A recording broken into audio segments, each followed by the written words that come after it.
Hello people! Cravings for today!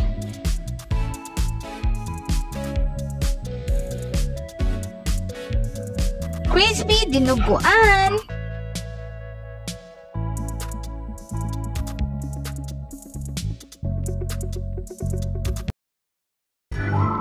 TNE Cravings!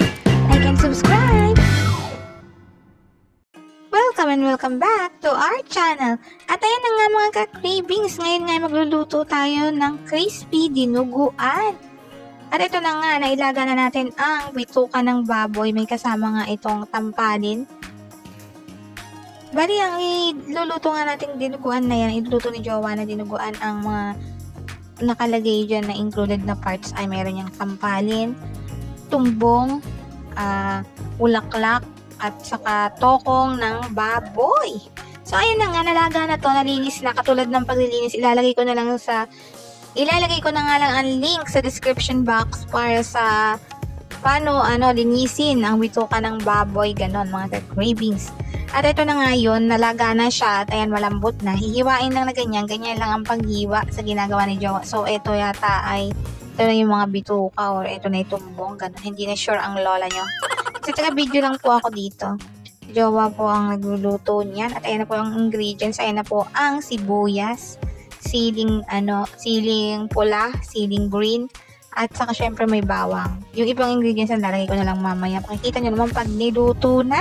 Ganon. At ito nga ang ating second recipe for the year 2024.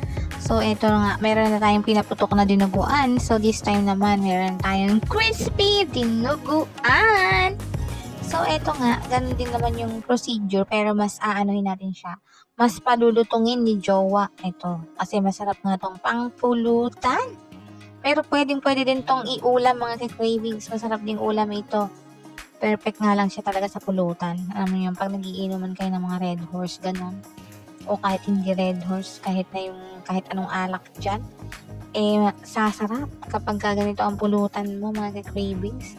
So kung meron ka dyang mga ganitong ingredients, itry mo na, iluto mo na, dahil talagang ito ay masarap.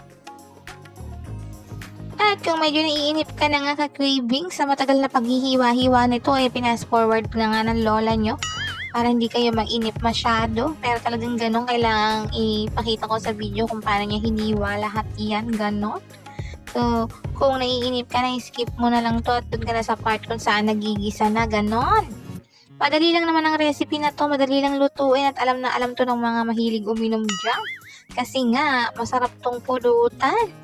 Usually, ang mga nakakalam ng recipe ng mga ganito, mga lalaki talaga. Kasi Jowa talaga favorite niya yan. Kaya alam niyang lutuin yan.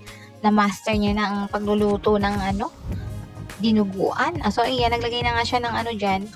Sa kahoy kami nagluto yung digatong. So, ayan, may talyasi, may mainit na mantika at kinisan niya na ang bawang. At pag nga niyang lagay ang bawang, syempre hahalu-haluin para igisa. Kung may narinig kayo sa aking background noises, syempre na naman, pasensyahan nyo na ang mga dito, ang mga doggies. Kasi nga, trip nila ngayon magtatahol, ganon. So, ayan, nilagay na din ang sili. Ngayon, pinag-iisipan ni Jowa kung ang aanghang na ba'y dalawa. So, nilagay niya muna dalawa. Tapos na-realize niya siguro, baka hindi umanghang. So, nilagay niya na lahat-lahat, ganon. Hinalo-halo lang niya. Sabi ko, wag na lang niyang durugin para, saktuhan lang yung anghang. Kasi kapag papiprito na yung na yan. Ang siling red, which is ang siling Taiwan, ganon. Pag kaya nga niyang gisahin na ganyan, syempre may gagawin pa siya dyan. Habang ginigisa ay lalagyan ng chan. Ang tagal. Medyo naiinip na ako sa sarili kong video, mga cravings. After nga mag-isa, ayan na nga, inilagay na ang mga hiniwa-hiwang mga bituka ng baboy. Ayan ang mix, ang halo-halong laman loob ng baboy. So, ayan na nga, na to kasi mga cravings, luto na din yan. Palulutungin na lang siya dyan. Ganon, para lalong sumarap. At saka pag sinunod niyo yung step by step ng paano linisin yung bituka ng baboy, talagang wala magiging amoy ang bituka ng baboy. Kahit tumbong pa yan o tokong yan o ano yan. Basta ganun lang ang ginawa nyo sa step by step ng how to clean pig intestine ni Jowa na niya. So nilagyan na nga natin yan ng ano ba nilagay? Seasoning mix ay seasoning. Magic sarap lang yan mga cravings, hindi tayo sponsor. So basta magic sarap na din, sabihin na natin, yun na din yun. Halu-haluin lang na ganyan mga cravings. Kung wala kayong magic sarap, pwede naman betchin lang. Pero konti lang kasi mabilis malalasin yung kakain yan. So, ayun, lagay na din ng patis. So, nilagay natin ng fish sauce. So, haluin lang. Lagi lang naman yun ang number 1 na gagawin mo pag nagluluto, ang haluin ng haluin. Depende yan. Pagka gulay, wag mo haluin ng haluin sa madudurog. Pero dito sa case na ito, sa recipe na to, kailangan ng halo. Kasi nga, para lahat sila maging crispy. Kasi hinayaan mo lang siya ng matagal na matagal, yung ilalim crispy na, yung ibabaw mga juicy pa, ganon. So, ganyan lang. Halo-halo lang mga ka-cravings. So, ayan, nagmantika-mantika na siya. Kanina nakita nyo, konti lang yung mantika niya, pero ngayon nagmamantika na siya. So, ito ang literal na tinatawag na pinirito at ginisa sa sariling mantika. Ganyan yon mga cravings. Mapipirito siya sa sarili niyang mantika. Haluin lang na ganyan. O, ayan, hinalo na naman. At na-realize ni Jowa na kaya mainit, napakaikli ng kanyang sandok na ginagamit. So, wala na siyang choice dahil yun ay pinakamahaba sa lahat ng sandok na nandito. Pag carry nga ng ilang minutes, maghintay pa tayo ng 2,000 years. 2,000 years later. At ayan na nga, nalitong na malutong na, ganon. Kandabulol na naman ang lola nyo. So ayan, malutong na nga siya mga cravings, puputok-putok na. Ito sa stage na to, ito na yung pinaputok na dinuguan, kaya ilalagay na ni Jowa maya-maya ang dugo. Syempre, hindi naman to magiging dinuguan kung hindi lalagyan ng dugo. Kung ganyan na lang siya, di ginisa na lang siya, ginisang laman loob, gano'n na lang ang title. Syempre, gusto ni Jowa medyo pa, yung tayantang, gano'n. So, tinakpan niya pa ng takip na hindi kasya. So, naghintay na naman tayo ng ilang minutes. After ilang minutes, binuksan na ulit. At pagkayari nga, hinalo-halo ulit na ganyan. At ayan, pumuputok pa nga. Tinamaan pa nga ang camera natin ng putok niya.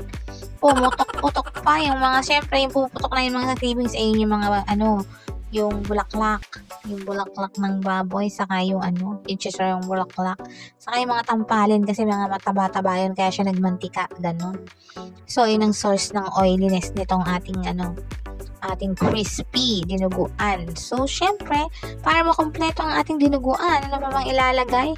Syempre, ano nga yun? O, dito, ilalagay na natin ang dugo. Syempre, may dugo, kaya nga dinuguan. Eto na po ang dugo ng baboy. Nilagay na lahat ni Jowa yan. O, syempre, ayun ngayon. Nagkaroon na naman siya ng liquid. So, hahalo-haluin yan. Kailangan na naman natin niyang hintayin na mag-evaporate. So, nilagay na din niya ang green na ceiling green. So, halo-haluin lang at ayan na nga. Naging messy na ang kanyang talyase. Talsik-talsik na yan. So, halo-haluin lang mga cravings. Ganyan lang yung gagawin dyan. Hahalo-haluin. Pag medyo matabang mga cravings, pwede nyo lagyan ng asin. O kaya dagdagan nyo ng patis. Depende na po yun sa panlasa ninyo. Pero mas matabang, mas maganda kasi pwede pa kayo mag-adjust sa bandang huli. Kasi kung mapapaalat yan, mahirap na. So, ayan, naglagay si Jowa ng suka. Ito po ay white vinegar. So, dalawang ganun lang nilagay niya. Dalawang sandok ng baka siguro mga 4 tablespoon lang po na suka. Yun na ilagay ni Jowa. So, hindi niya hinalo. Pinakulo-kulo niya munang ganyan. Tapos, pag kulo-kulo niya, syempre, pag hintayin kumulo-kulo, hahaluin din naman yan. Niya lang, tinakip niya lang po yung lalagyan ng suka kaya nagtatagal na hindi hinahalo, ganon. Syempre, ang lola mo, tigatingin lang, ganon. Hindi ko naman alam kasing lutuin mga ka-cravings pagka mga ganyan pampulutan, ay mga expert ni Jowa yan.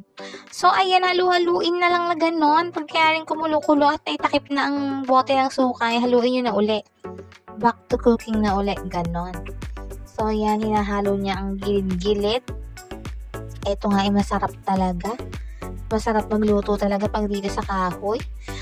Kung meron kayong tawag dito hindi kasi ako makaisip pa ng susunod kong mga recipe. Kung meron po kayong gustong naisip na recipe na pwede naman iluto, madali lang naman. Comment nyo na lang po, ganun, para ma-try ko din yung mga hindi ko pa sana natitikman. Ewan ko lang kung ano pa. So, ayan, after nyan, wala na naman masabi ang lola nyo kung ano-ano na lang. Pagpasensyahan nyo na po at tumatanda na. Ganon. So, ayan, halu-haluin at hihintayin na lang po natin yan na, anong tawag dito? Mag-evaporate yung mga liquid na yan. Ito yung dumaan nga. Excuse me po, may dumaan sa camera. Tapos, hayaan lang natin kumulo. Ngayon na patience is a virtue na naman po tayo dito mga cravings. Dahil hintay na naman natin yan. Naka-fast forward na nga po yan mga cravings. At ayan, nagmamantika na naman siya. Pag ito yung huling pagmamantika niya, yun na, doon na po lulutong talaga siya ng bongga. At yun na yung tatawagin natin crispy dinuguan. Sa point na to ano pa lang siya. Dinuguan pa lang siya na hindi pa crispy. At ayan, tinakpan nga ulit. At ayan na nga. Crispy dinuguan. Ayan ang ganyan na ganyan. Ang texture niya mga kagabis ko. Nakikita niyo yan. Ganyan malapit na siya maging binusa.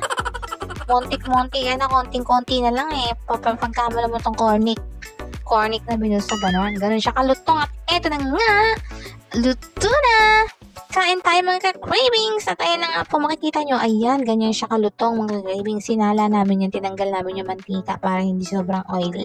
So, perfect na siya sa pulutan. O diba, mapaparami ka sa pulutan pag ganyan kasarap ang pulutan mo ngayon. Maanghang-anghang na maalat-alat na talagang malinamnam. I-try nyo na mga ka-cravings. At hanggang dito na nga lang. Maraming salamat sa panonood. Hanggang sa susunod.